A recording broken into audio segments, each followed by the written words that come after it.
Let's read the question. Aluminium trichloride forms a dimer because aluminium. तो देखो हमें question में पूछा है कि एल्यूमिनियम क्लोराइड जो होता है वो डाइमर क्यों बनाता है। उसके हमें 4 रीजंस दिए हैं। तो अगर हम इस क्वेश्चन का फर्स्ट की कॉन्सेप्ट देखें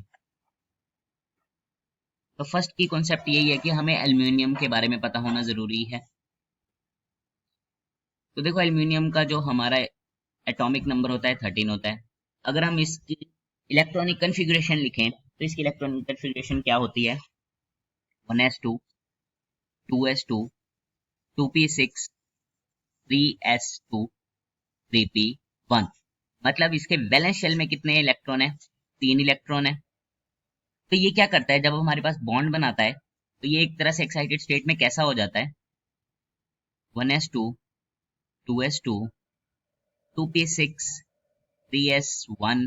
जो ये इसका s इलेक्ट्रॉन है ये आगे एक p में चले जाता है। p के 3 होते हैं हमारे पास सबशेल्स ऑर्बिटल्स, ये 3px 3py ये 3pz। तो जब ये आगे था एक इसमें आ जाता है x में और एक p y में और z खाली होता है हमारे पास। ठीक है, यहाँ पे जैसे एक यहाँ और एक यहाँ। ठीक है, ये तो एक तरह से शोन है, ये बाहर है, यहीं तक होता है ये। तो अब अगर हम देखें तो क्या होता है एक क्लोरीन यहाँ अटैच होता है, एक क्लोरीन यहाँ पे और एक क्लोरीन यहाँ पे। ठीक है, तो अगर हम इसका यहाँ पे स्ट्रक्चर बनाएं एल्यूमिनियम, एक क्लोरीन, दो क्लोरीन और ये तीसरा क्लोरीन, तो देखो अगर हम इसके इलेक्ट्रॉन्स गिने कि इसका ऑक्टेट कंप्लीट है कि नहीं, तो 1 2 3 4 5 और ये 6, तो 6 इलेक्ट्रॉन्स हुए इसके पास। लेकिन हमें ऑक्टेट कंप्लीट करने के लिए तो 8 इलेक्ट्रॉन्स चाहिए होते हैं, तो इसका मतलब ये इलेक्ट्रॉन डेफिशिएंट है। पर अगर हम इसका डाइमर बनाएं, इसका डाइमर कैसे बनता है एल्यूमिनियम, यहाँ पे हमारे दो क्लोरीन, उसके बाद यहाँ पे एक क्लोरीन, यहाँ क्लोरीन, ये एल्यूमिनियम, क्लोरीन और क्लोरीन। ठीक है, अब यहाँ पे देखो क्या डिफरेंस आता है हमारे पास। यहाँ पे क्या होता है जो हमारा क्लोरीन है वो एक कोऑर्डिनेट बॉन्ड बनाता है, मतलब दोनों के दोनों इलेक्ट्रॉन अपनी तरफ से देता है।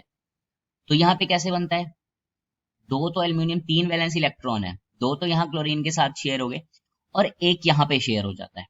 ठीक है, सेम ही यहाँ पे है हमारे, और यहाँ पे दोनों के दोनों क्लोरीन दे रहा है हमारा। तो देखो क्लोरीन के पास तो 7 इलेक्ट्रॉन्स होते हैं, तो वो एक लोन पेयर इधर दे देता है, तो ये कोऑर्डिनेट बॉन्ड बना लेता है।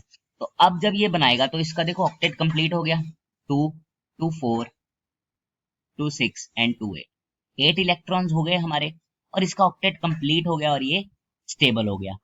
ठीक है, इसलिए ये डाइमर बना लेता है। तो अगर हम ऑप्शन में देखें बिलोंग टू थर्ड ग्रुप आता तो ये ग्रुप 13 में है, और थर्ड पीरियड में आता है तो ये तो हमारा गलत हो गया ऑप्शन।